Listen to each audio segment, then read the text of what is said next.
guys, as everyone starts out this week, I hope it is a very amazing and productive and organized week. I hope it helps you in many ways as we get along through the days to the holiday season. Speaking of family and family time and holidays, I have a very special guest with us today. And that guest is a person who is a co-founder in the business. He is a college freshman and he is studying engineering, and he's also my son. So welcome, Drake Stevens. Hi guys, how you doing? My name's Drake. As you heard from my mother, I'm her son. I'm one of the co-founders of RE-Focus, and I just try to help everybody around with my personal experiences through ADHD.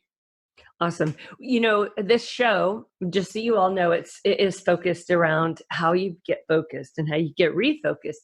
And we're gonna ask you those questions. But I know everyone out there is really wondering, how did this happen? Here you've got this kid that had ADHD and now he's in college. How did that happen? And I'll start that out by saying that it was the two of us for a long time, and Yes. And as a single parent. And so then I had met my husband at the time. I think you were 9 or 10. He would try to help Drake with math and just homework, getting his trying to help him get focused. And he was challenging a lot with that. And I remember specifically, I said, I'm sure he has ADHD, and I laughed. And my husband said, actually, your son is very high functioning ADHD. And so from then on, he was a perfect child to live with. Yeah, it was really annoying back in the day because he'd be helping me with my homework back in it was fourth and fifth grade, and we'd sit at the dining room table, and he would have to move everything off the table because I'd be grabbing every which thing I could find to do something with to not do math homework, because I was like, I don't want to do math homework, and I wasn't focused, and it was a train wreck. And I think you even did, I was just thinking the other day, you did the tapping noise or the clapping noise, right? Oh yeah. He would go through and he would literally take a pen on the desk. And, I'd be tapping. And it was more, I'll give him a beat. It was more like, it had a little rhythm. And there was beat. And we loved it. We didn't, we thought it was just, kids play, right? And so then it found out that kind of went on through the classes, right? And some of the not so cool teachers didn't like it, right? No, they did not. And I think, just to be fairly frank on this, that there were teachers that would pull you out for that, right? Or if you were causing a disruption, they would move your seat too. Oh yeah, definitely. Some teachers were like that. And it's a shame that teachers are like that, but not every teacher is the same. But the ones that were like that, it was a few out of the bunch that I had over the years, and it was kind of annoying, and it kind of sucked because people would think you're a bad kid or whatever when you're really not. You can't help it. But that's just the teacher's mentality that, I'm going to put a stop to this, and that doesn't stop it. Yeah. And so, let's break that down a little bit, Drake, is that when you were at school and let's say that you were being like that, how did, you had some anxiety with that. What did you do with that anxiety? Which grade do you want to be talking about? Well, we started in fifth grade is when we really started. So right now we're in middle school. Yeah. And then you're getting ready to go into sixth. Yeah. So middle school, it was, I didn't have a lot of anxiety. I didn't think back then. Anxiety really hit towards high school. But because just the hardness of it, which it's not even close to hard compared to college, on the other hand. But back in middle school, I really didn't have a lot of anxiety about it. It was more of just like, I always embraced that I took medication. Like, a lot of people knew that I was ADHD because I'm like, I take ADHD meds, and they're like, oh my gosh, are you okay? And like, they'd ask these weird questions because they didn't understand what it was. And I really didn't understand what it was either. And it was more like, I embrace the power that, hey, I'm not different. I'm just one of you guys. I just take medication. And, and over the years, every nurse that I had, I developed a close relationship to because they thought I was super cool. And, I was very communicative and very social. And, I talked when something was wrong, especially with my doctors. If you're out there and you have ADHD and the medicine is not working for you, you need to talk to your doctor because if it's not working, it's not helping you and it's not helping everybody else in the world. And it can, one thing can change a ton a ton of different variables. So true. And a lot of times, some teachers knew that you had ADHD and some did not, right? Yeah. For example, my sixth grade social studies teacher and health teacher, she had me first block in the day and last block. And in first block, she brought my parents in and she showed them a paper that I wrote in the morning and a paper I wrote in the afternoon. And the handwriting difference was substantial. In the morning, it was clean. In the afternoon, it was sloppy. In the morning, it was grammarly correct. In the afternoon, it wasn't.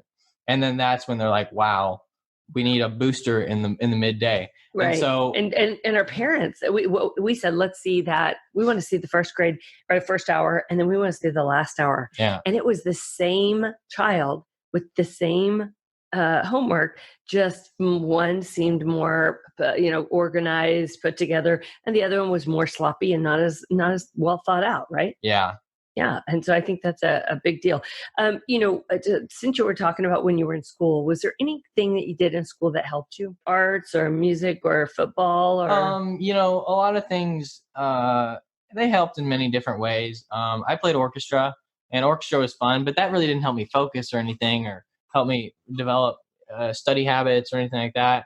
But through high school, it got more like that. Like orchestra was a good place to study sometimes because when you're waiting to play, you can study, and it's sometimes quieter. And it's a good way to wake up in the morning is wake up, play some music, and then go to class. And I was really into it after that. My first classes after that were really close, but other than that, not really. Yeah. Okay.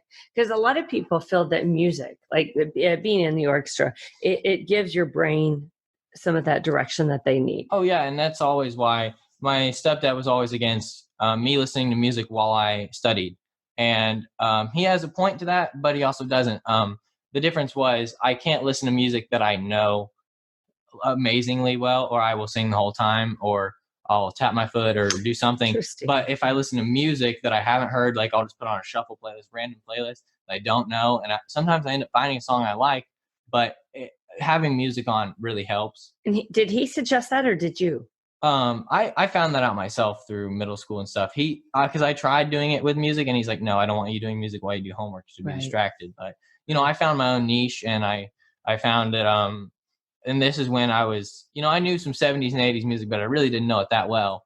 And so then over the years from middle school to high school, I started listening to the 70s and the 80s substantially so much. And it was ridiculous. And now the knowledge I have on the 70s and 80s music, I can barely listen to 70s and 80s now while I do homework because I know almost every single song that was decent. And so now I got to go to like jazz or sometimes like soft rock, new rock bands, stuff I don't know, because if I know it, I'm going to sing. And you and your buddy Connor, you actually do DJ events, right? Yes. I do DJ. I DJ weddings and birthday parties and car meets, and we have a blast with it. Me and my best friend Connor Skinner, we do amazing things together. He's more of the event coordinator and stuff and helps some with the music stuff, but I do most of the mixing and stuff just because I've developed that over the years. But together, we both have a music knowledge unbeatable compared to anybody else. That's great. So you had shared with me a couple of times that when you were in, I think it was 5th or 6th grade, that you had one of your teachers that was a doctor that was coming in to speak. That was 8th grade. Oh, 8th grade, right. But how was that for other kids? And it was my psychiatrist. I was in 8th grade. I was a kid at the Mercy Student Health Sciences Academy, which was in the hospital. And we were going over, and I went into his office one day and he's like, yeah, I'm coming to speak to your class. I'm like, oh, great. So I told a bunch of people, and what kind of sucked was he came in there and he was like, so how many of y'all know Drake? And I'm like, and everyone raised their hand because everybody knew me. There was only 50 students in the class. And he's like, how annoying is he? And I'm like, oh, there it goes. And he's like, he has ADHD. And he did this whole thing on ADHD and ODD and all this other stuff. And then people really understood where I was coming from. And some people took it differently, like they made fun of me for it, but I didn't care. I didn't let things affect me, because if I let it affect me, then it's shame on me. That's actually not the norm, especially if you're a girl too. If people do that, do you have any recommendations for like girls that if girls give them a hard time about that? From a girl standpoint, I really don't know. But I mean, just generally speaking, if you let it affect you, you're going to let your anxiety rise. And the more, like, I used to be paranoid about, like, like I had to wear Under Armour clothes. I had to follow everybody. And then it just got to the point where it got old. And I'm like, you know what? I don't care what anybody thinks. I'm Drake Stevens, and I'm who I am. I wake up, I be the best person I can every single day, and I go throughout my day and live my life the way I want to. When did that happen? Do you remember what year?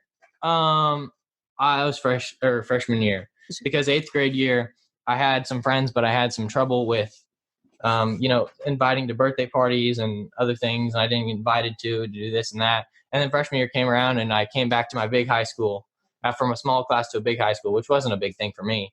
But over the 4 years of high school, I made so many friends, from sophomores, juniors, seniors when I was a freshman to when I was a senior to juniors, sophomores, freshmen. I made so many friends, and I'm still in touch with those friends. But it let me branch out. And I said, I don't care what anybody thinks. They don't have to like me, but I have to like myself. That's very admirable. But as you and I know, there are kids today that have ADHD and ADD it bothers them, right? When these things go through, it can become very devastating. They can be antisocial and stuff. And what recommendations I have for that is, embrace yourself. Find your niche. My niche was cars, and I developed my niche through cars. And what I did is through cars, I was able to, be confident and learn a bunch about it, talk to people about it, make friends through it, grow. And once I started driving, it even helped more. But let's say your niche is video games. Get in a video game club, make some friends, branch out. Just because, like, you've been with these kids since you were in elementary school, middle school, or you just met them, in college, I meet somebody new almost every single day, because there's so many people and there's so much potential to find somebody. And in high school, that can be hard, especially if you're at a small school. And, one thing can ruin your high school career because of a small school. You did one thing wrong, or something got spread about you, whether it's true or not. And that really depends on what your situation is and how you're going to overcome it. But I would say, find your niche, embrace it, say, I am who I am. This is what I do. And just roll with it. Don't think about what everybody thinks. Just do what makes you happy.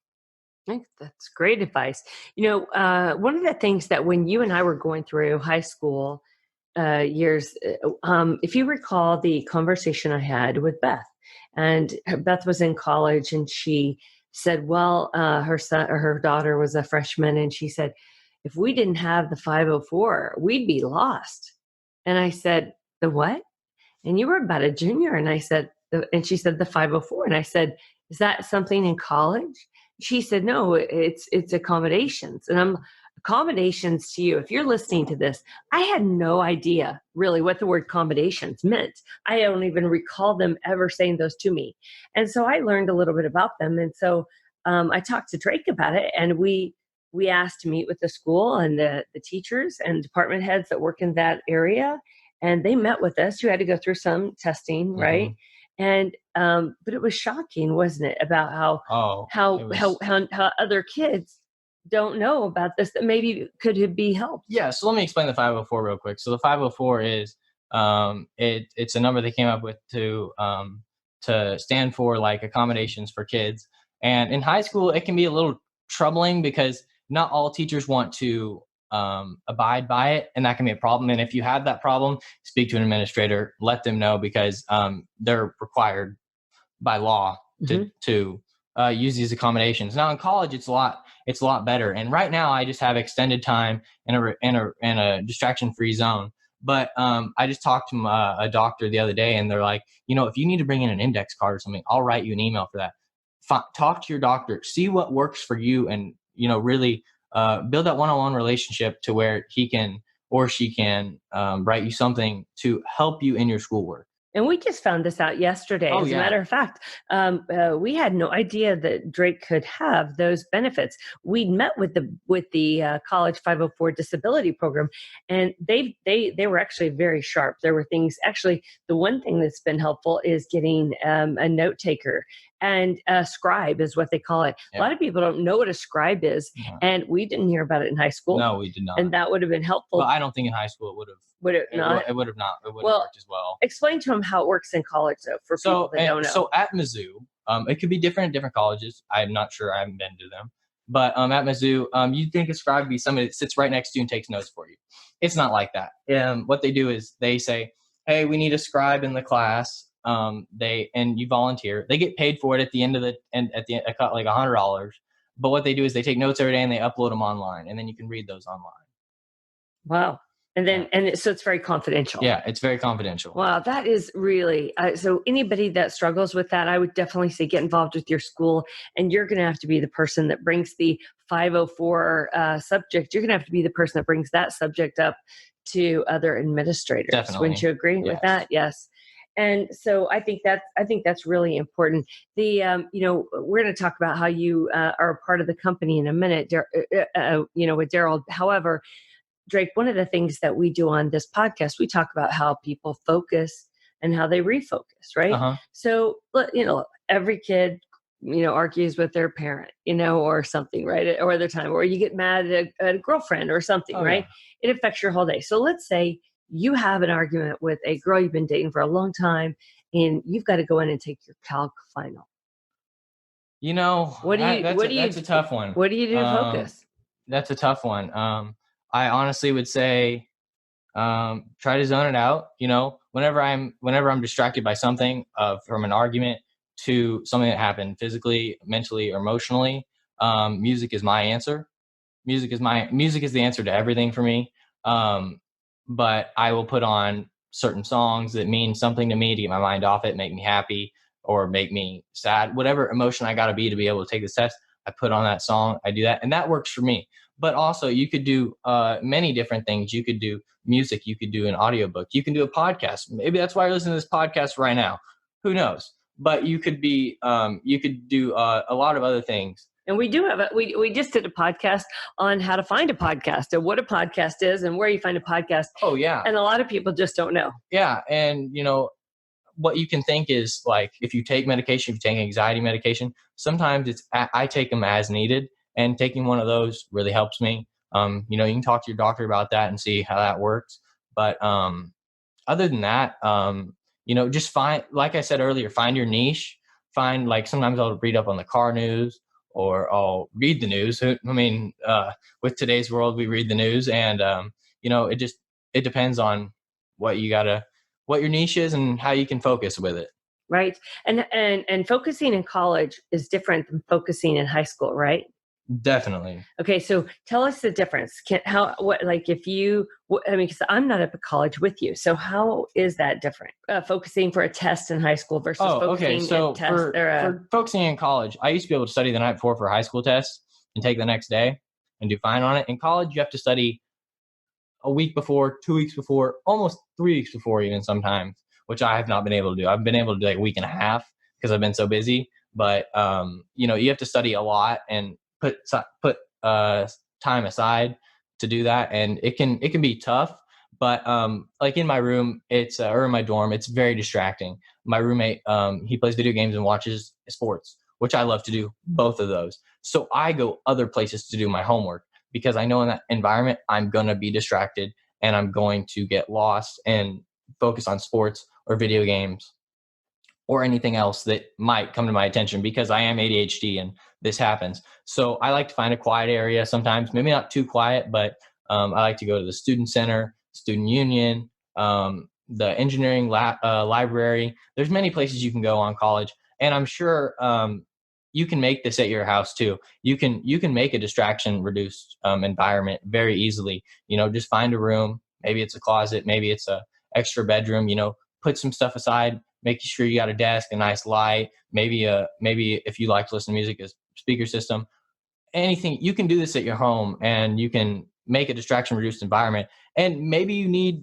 other people study differently. Like some people like it when the TV's on in the background because it's like background noise and it's like white noise for people when they sleep. But other than that, studying in college, it's very tough, and you gotta find your schedule and stick to that schedule, or you're not gonna make it.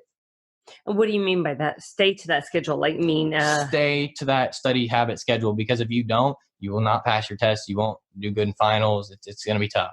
Interesting. So, if you met a parent tomorrow who had a 13, 14-year-old that had ADHD and was very disruptive. Now that could be around like what, fifth, sixth grade, or maybe junior high. But let's say they were very disruptive in class. They'd get up, they'd walk around. You've been there. What advice would you give for them? We just got one of those yesterday. That's a tough one. You got to figure out why.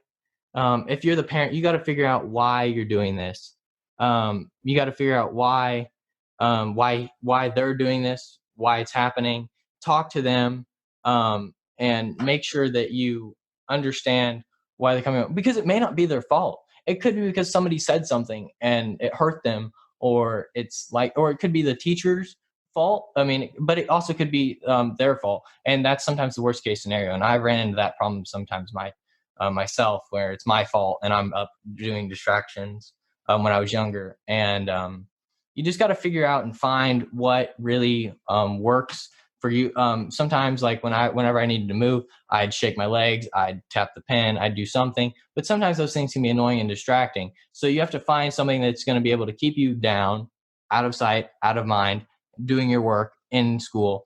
And that could be, maybe listening to music, being on your phone. I mean, I don't recommend being on your phone during school, but or also that could be, having a rubber band on your wrist and flicking it when you need to focus, or having a spinny ring. I've had spinny rings before.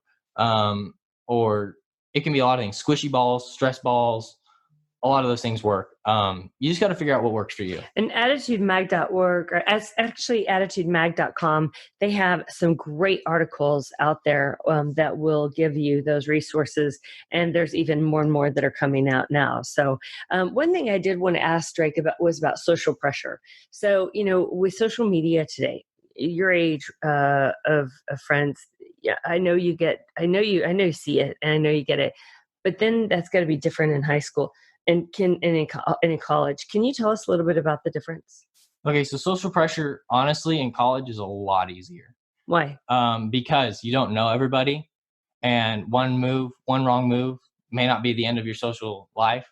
Because in high school, there's only so many people in your class and so many people in that school, and they're there every single day, and you're with them all the time. In college, it's way spread out, and people are you got to really find people if you want to be friends with them. Mm-hmm. And, in college, I like it a lot more because I can do a lot of things that I couldn't do in high school, that like I can go out later at night, or I can, go hang out with this person, rather than like in high school, if I hang out with that person, maybe that person's really annoying or something. And then you get judged by guilty by association with them by doing something bad or whatever, even though they may not be bad. In college, nobody really knows. Nobody cares. It's a lot easier, and I like it a lot.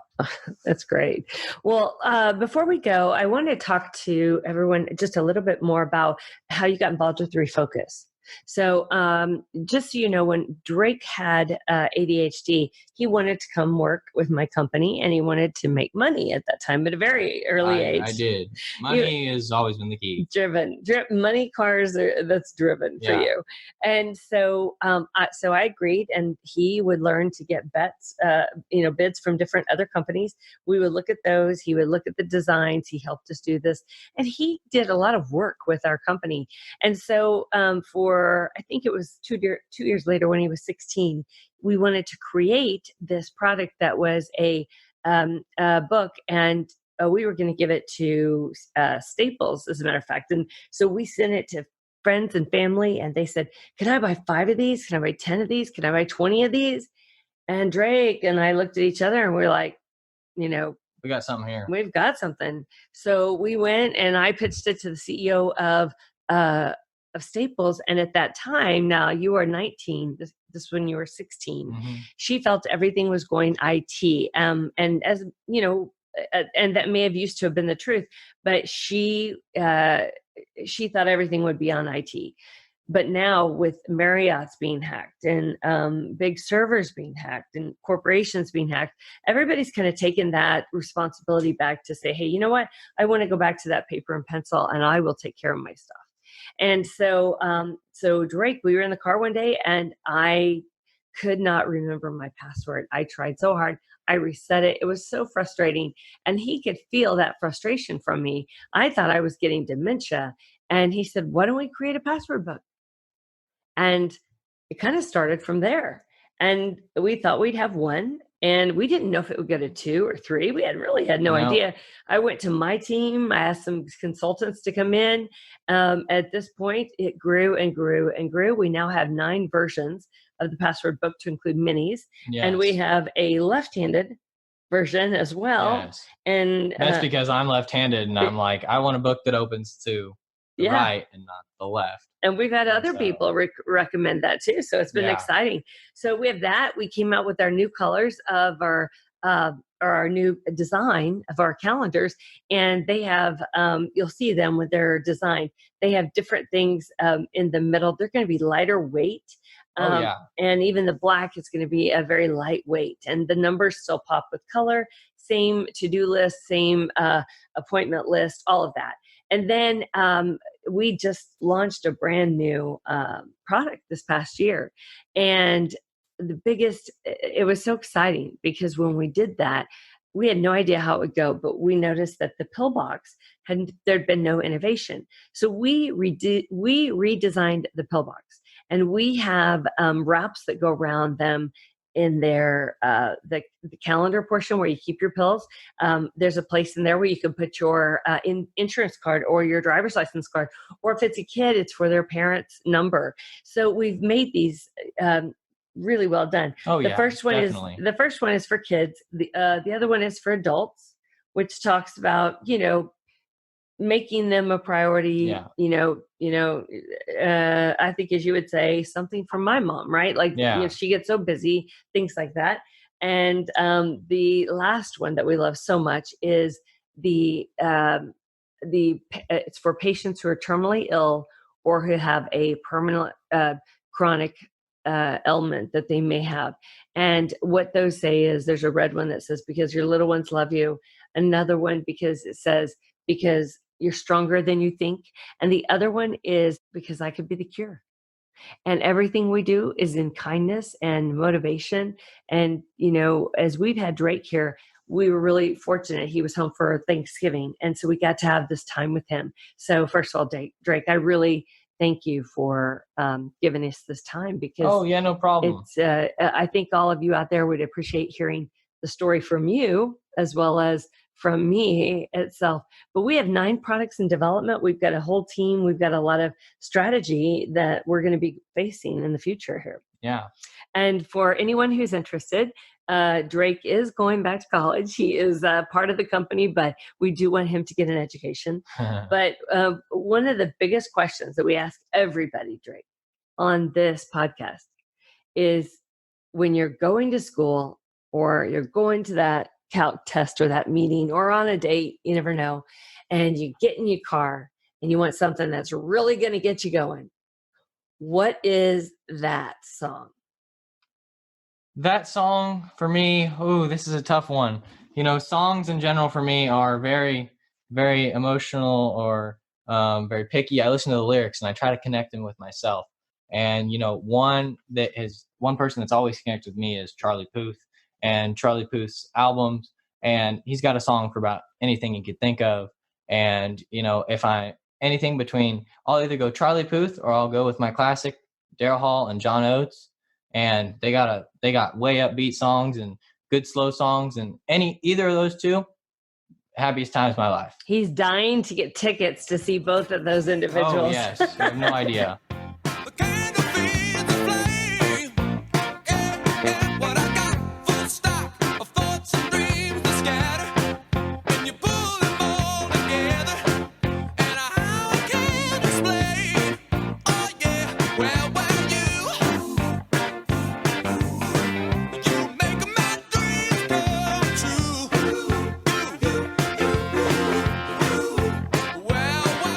Quick, he is at college. What activities have you gotten involved with up there? I've gotten into the Baja Club, which is where we build a off-road car and race it against a bunch of schools. We actually placed 16th out of 128 schools our last time. I've gotten into ping pong club, and I've also gotten into a lot of smaller friend groups where we do ping pong, board games, a ton of stuff like that. And I've gotten into the engineering world. So, but a lot of things, and there's still more to come, but I got to space out my time and focus. And one of the, and refocus. Yeah. And one of the biggest questions is, do you feel like you need to move home to live with your mom again? No, I like it up at college. And that's where we ended today. Listen, I hope you've had an amazing time listening to this episode, because you could not have gotten it more true than this, wouldn't you say? I can't argue with that. Not at all. We give it to you just as we record it. Anyway, we look forward to our episode next week. You're going to love that guest as well. And also find out how you can focus and refocus when those big, important times in your life come up. Have a great day. Thank you so much for supporting Refocus. Today's episode is supported and sponsored by Refocus, the Creative Office. All of our products are created through the eyes of a child with ADHD, and they make your life easier. They have a podcast, so make sure that you subscribe when you listen to those podcasts, and that will get you to the next episode that is going to be coming out. You can check our website at www.time, that's TIME, the number 2, refocus.com. So timetorefocus.com. Thanks so much for your time today. We graciously appreciate it.